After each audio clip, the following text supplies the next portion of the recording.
ini loh rambu-rambunya. Oke. Jadi akidah itu penting, jangan. Iya, Kita nggak gampang. Kalau orang belajar akidah ada rambu-rambu, nggak gampang dibohongi.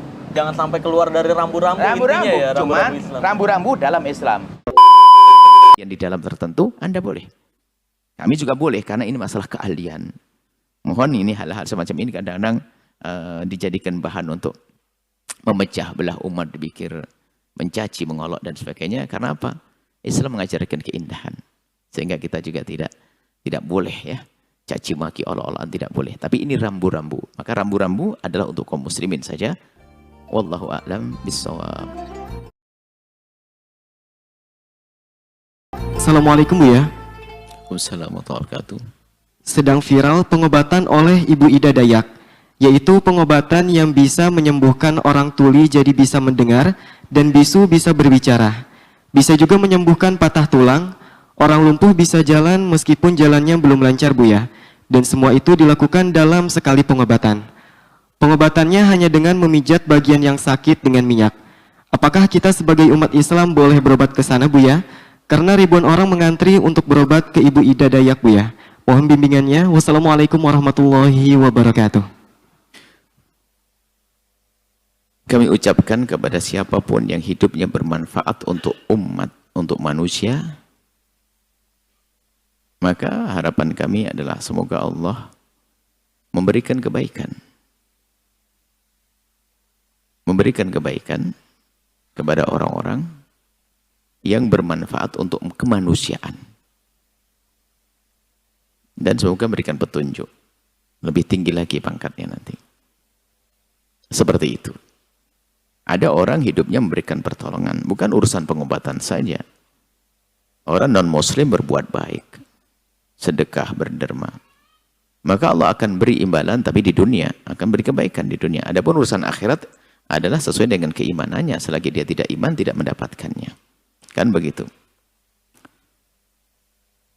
Makanya dia akan beri. Orang berbuat baik di dunia, orang yang non-muslim sekalipun, maka Allah akan beri balasan kebaikan cuman di dunia saja. Karena syarat akhirat adalah harus ada iman. Itu kaidah. Makanya orang non-muslim kalau dia bisa berbakti pada orang tuanya, maka Allah akan beri kebaikan di dunia. Orang non-muslim yang dia baik dengan tetangganya, Allah akan beri kebaikan di dunia. Akan Allah beri pertolongan. Allah Maha Kuasa dan Allah Maha Adil. Baik, kemudian masalah pengobatan. Pengobatan itu termasuk bagian yang memberikan kemanfaatan. Maka yang perlu kita cermati adalah terlepas dari siapa orangnya, kami memberi rambu-rambu secara umum. Sebab hari ini bisa saja keluar fulan, si A, besok keluar si B, berikutnya si C. Cuman rambu-rambu dalam pengobatan semacam ini. Dari pertanyaan, apakah boleh kita berobat kepada orang non-muslim? Jawabannya adalah, jika itu pengobatan yang sifatnya mengandalkan keahliannya, maka hal itu bukan sekedar boleh. Memang kita diajarkan, diperintahkan untuk kita bertanya kepada orang yang punya keahlian. Sehingga dokter, kita boleh pergi ke dokter yang non-muslim sekalipun. Urusannya gigi, memang dia jago gigi.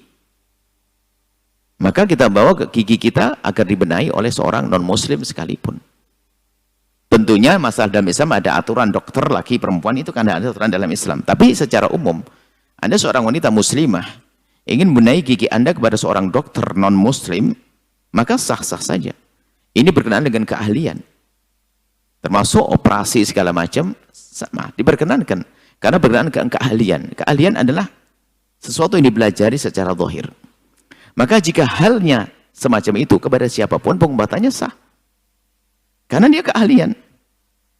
Operasi, jahit segala macam, menjahit luka segala macam, ya sah-sah saja. Atau apapun. Termasuk ilmu pijit sekalipun. Anda seorang laki-laki yang pijit kepada seorang laki-laki non-muslim, maka sah saja. Karena memang keahlian itu tentang pijit. Jadi sebatas keahlian, maka Anda boleh. Nah, tapi kalau sudah dihubungkan dengan sesuatu keyakinan, maka ini menjadi kisahnya berbeda. Saya tidak tahu, ini bukan membawa kepada si A si B. Misalnya, Ada orang dengan cara pengobatan. Lalu orang tersebut dengan keyakinannya minta kepada yang diyakini untuk menyembuhkannya, maka Anda tidak boleh datang. Karena bisa saja di sana istidraj, kemudian seorang datang, kemudian sembuh, tambah bahaya. Kenapa? Secara otomatis akan berubah keimanannya. Padahal itu ujian dari Allah, disembuhkan. Yang menyembuhkan tempat Allah, tapi kenapa? Diuji. Ujian berat bagi kita.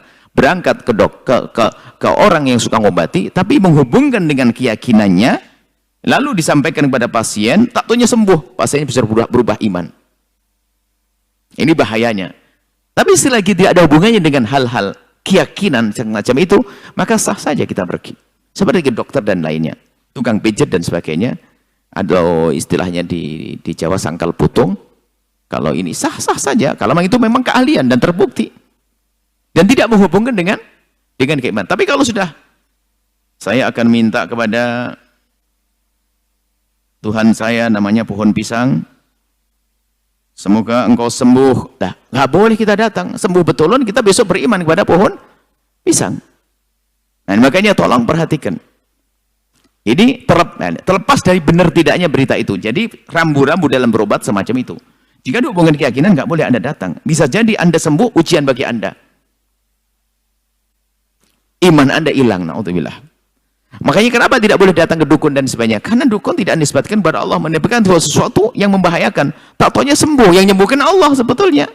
Cuman melalui, jadi Allah memberikan rizki, memberikan pengobatan, bisa saja melalui cara benar, melalui cara tidak benar. Allah memberikan kekayaan pada seseorang, ada dengan cara dagang jujur, ada dengan cara ngerampok.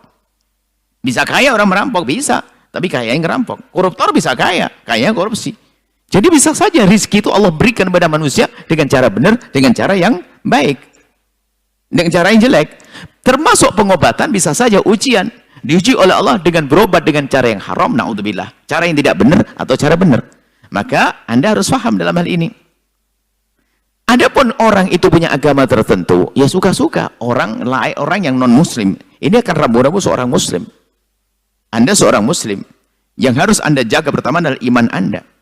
Makanya kenapa datang pedukunan itu? Karena dukun yang sesungguhnya yang mempercayai tentang hal aneh-aneh begitu, itu bahaya. Sudah kita datang ke sana, lalu berubah keyakinan kita. Benar juga ini, wah. Akhirnya tanya, Pak, siapa sih yang dipanggil-panggil itu? Nah, ini. Akhirnya mempercayainya, keluarlah dari keimanan semacam itu. Baik, ini adalah rambu-rambu Anda seorang muslim dalam berobat. Kemudian setelah itu nanti ada masalah marhalah irsyad. Nasihat yang lebih baik lagi adalah kalau Anda berobat, ya tentunya harus ada pertimbangkan sisi lain. Ada seorang muslim kepada dokter yang muslim, misalnya yang muslim. Ya, kalau non muslim ya sah-sah saja. Ini dalam irama kebersamaan tidak dilarang yang demikian itu. Kalau muslimah, ya pilihannya misalnya muslimah, seorang muslimah, lihat, harus membuka auratnya. Dibuka oleh seorang muslim laki-laki, atau seorang non-muslim tapi dia terhormat. Tentu, biar non-muslim, keberi non-muslim, tapi dia wanita, sama-sama wanita ada wilayah-wilayah tertentu. Jadi adil Islam itu. Karena ini adalah urusan keahlian. Bukan urusan dunia-dunia ghaib tadi. Kalau sudah ada hubungannya dengan permohonan-permohonan, hati-hati. Jika dia memohon kepada selain Allah, Anda tidak boleh datang sama sekali. Biarpun katanya ribuan orang katanya sembuh, katalah sembuh, maka ketahuilah justru di saat sembuh itu ada ujian keimanan. Bisa kropos, hilang imannya dengan itu semuanya. Dulu kan juga pernah ada anak kecil di mana itu yang katanya menjadi sebab kesembuhan karena apa ya, cincin atau batu, lupa saya. Misalnya lupa nih cerita dulu itu. Baik, macam-macam. Akan tapi ketahuilah orang beriman mudah, tidak akan mudah terpedaya dengan apapun. Tapi ingat, jika ada orang punya agama beda, punya keahlian semacam itu, Anda jangan mencaci juga, jangan mengolok. Dan kami sampaikan kepada Anda yang di luar wilayah Islam, yang kami sampaikan ini hanya rambu-rambu untuk kaum muslimin. Rambu-rambu untuk kaum muslimin, bukan ini adalah untuk Anda. Jadi mohon tidak ada ketersinggungan dalam hal-hal semacam ini. Anda seorang Kristiani, Anda bisa percaya dengan cara-cara pengobatan yang ada ritual-ritualnya cara orang Kristen. Anda orang Hindu, ada aturannya sendiri. Anda pun tidak harus percaya dengan ritualnya orang Muslim. Anda hak-hak Anda. Kami pun juga tidak boleh, tidak dipaksa harus percaya dengan cara ritual Anda dan pengobatan. Ini adalah agama. nggak boleh dicampur adukkan. Tapi kalau masalah keahlian, Anda seorang Kristiani, Anda seorang Buddhis, Anda seorang Hinduis, punya keahlian di dalam hal tertentu, ya seperti halnya kami seorang Muslim punya keahlian di dalam tertentu, Anda boleh. Kami juga boleh, karena ini masalah keahlian. Mohon ini hal-hal semacam ini kadang-kadang dijadikan bahan untuk memecah belah umat, dipikir mencaci, mengolok dan sebagainya. Karena apa? Islam mengajarkan keindahan, sehingga kita juga tidak boleh ya caci maki, olok-olokan, tidak boleh. Tapi ini rambu-rambu, maka rambu-rambu adalah untuk kaum muslimin saja. Wallahu a'lam bishawab.